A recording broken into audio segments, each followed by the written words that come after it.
Wala muna tayong video ng service ngayon kasi wala pa.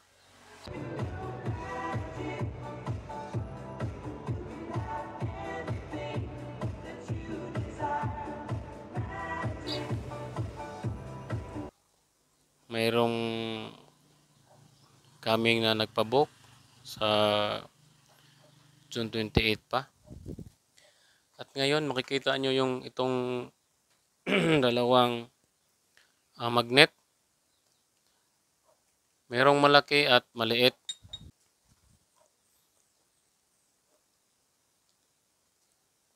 Ito yung pag dinikit mo ay nilapit mo itong magnet. Ibig sabihin magkasalungat sila. Ay ayaw sila magdikit oh. Ang lakas ng magnet na isang ito kasi malaki. Pag binaliktad mo naman, yun. Hihilahin niya.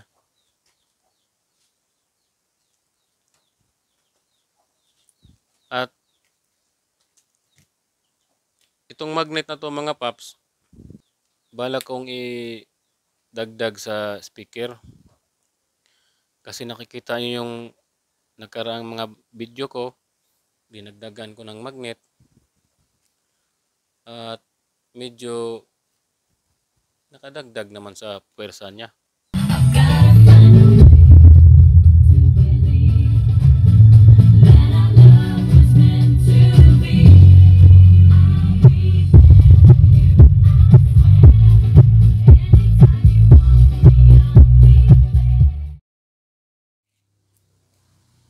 Pero gusto ko sana ito yung pamimigay. Ay ibigay mga paps. Wow! Kung sinong gusto nito. Malaki ito ha.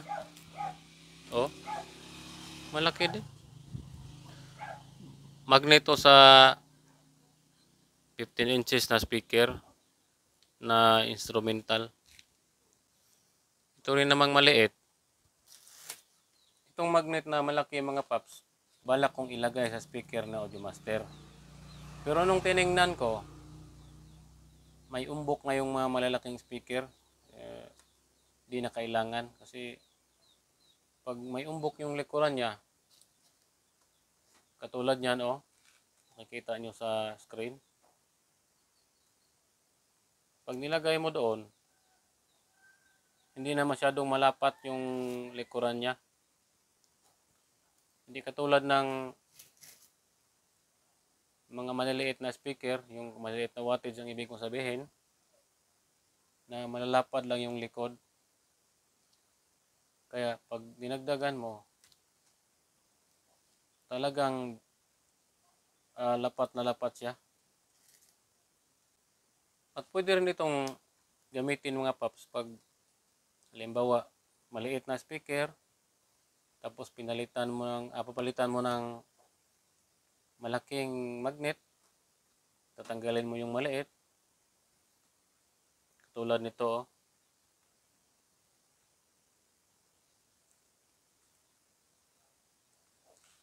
Ito yung lalagyan ng magnet nito.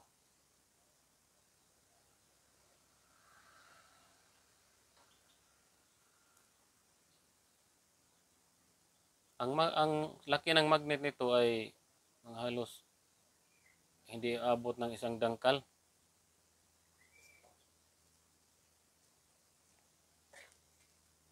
Ang speaker nito ay 8 inches.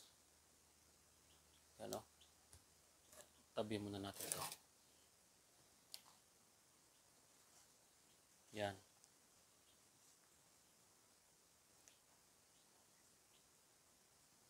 Buo pa to.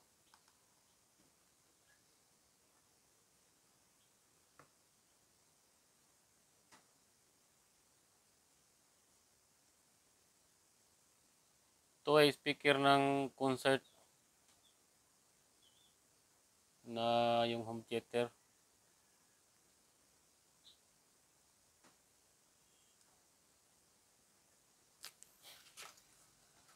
Pwede natin tong ito muna. Tabi ka muna dyan. Pero pag tinapa mo to, dahan-dahan ka lang kasi maipit yung kamay mo kasi ang lakas ng hila ng magnet. Hila or hatak. Yan na siya. Oh. Dapat nasa gitna to.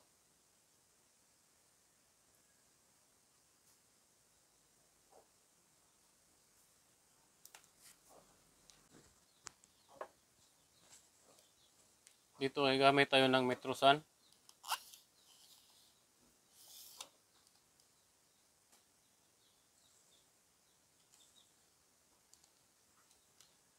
Pamilyar ito ah.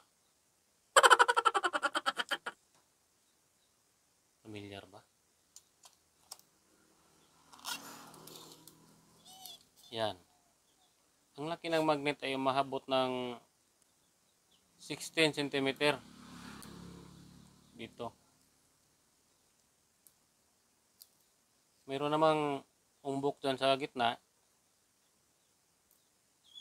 Hatiin mo to sa dalawa. Yan. Tamang-tama yung ano natin. Tansya. Nasa 8 cm. At yan yung kalahati ng 16. At subukan nating itapat to dito. Yan. Halimbawa lang ito mga paps ha. Wow. Lakas.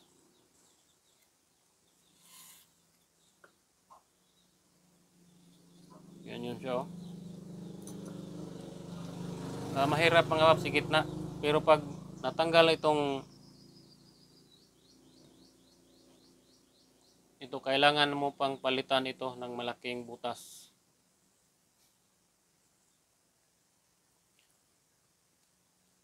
Kasi nga nawala talaga yung original na ano nito.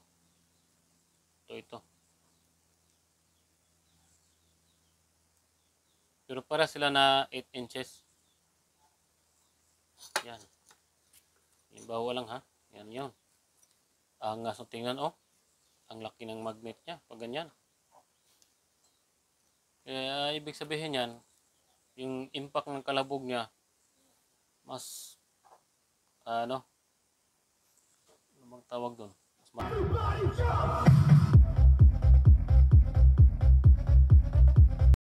matapang.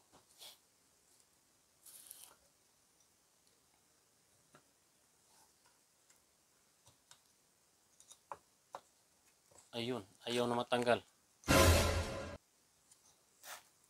Basta pag sinubukan ito, ingat-ingat lang mga paps ha. Kasi ang lakas talaga.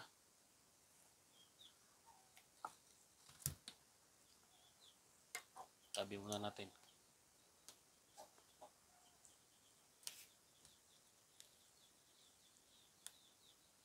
Ang lakas ng magnet ay naiipon sa gitna. Dito. Kaya yung buwis coil na naglalaro dito, pag nalalagyan ng voltahe, kasi AC alternative current yung audio out. Pag may DC, nagpo-protect na yan, hindi na mag-on yung relay. Kaya wala siyang direksyon. Meron pa ganyan, pag ganun, palabas, papasok, ganyan ba? Dahil sa lakas din ng magnet na ito.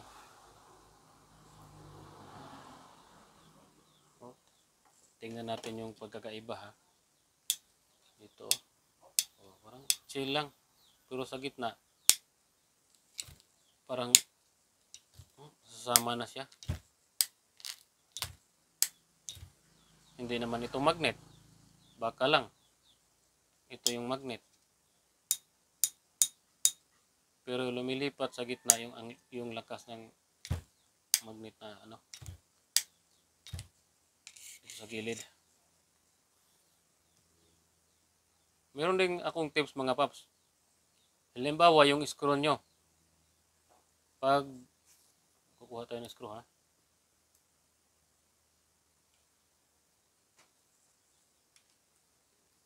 Yan. Nagre-repair kayo. Tapos ito nadikitan na ng magnet. Nahuhulog siya, hindi ayaw dumikit. Ito mahirap pag ganyan, dinudukot mo. I-kiss-kiss mo lang dito mga paps. Diyan. At lalakas yung hatak niya dito.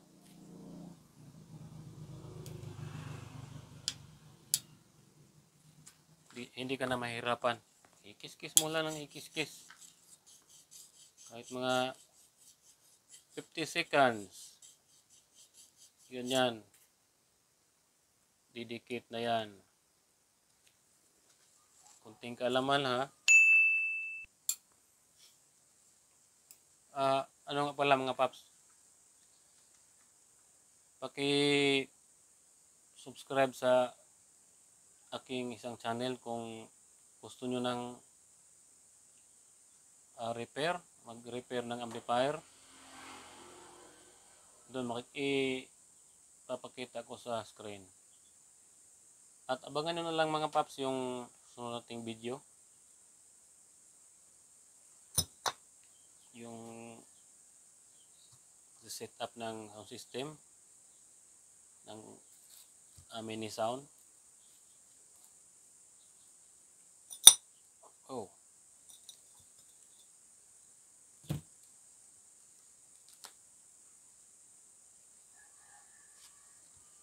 Pwede rin naman dito ng obs. Oh. Halimbawa, ito yung likod ng speaker. Ayun kanina, ito yung ibig sabihin.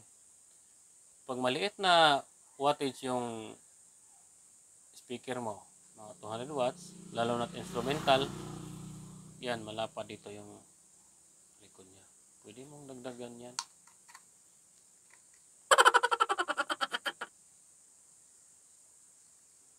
Ito maliit lang ha.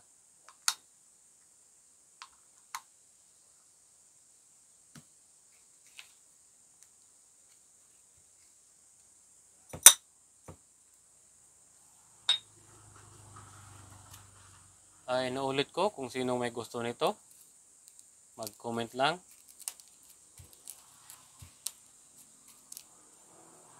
At hanggang dito na lang mga paps. Thank you.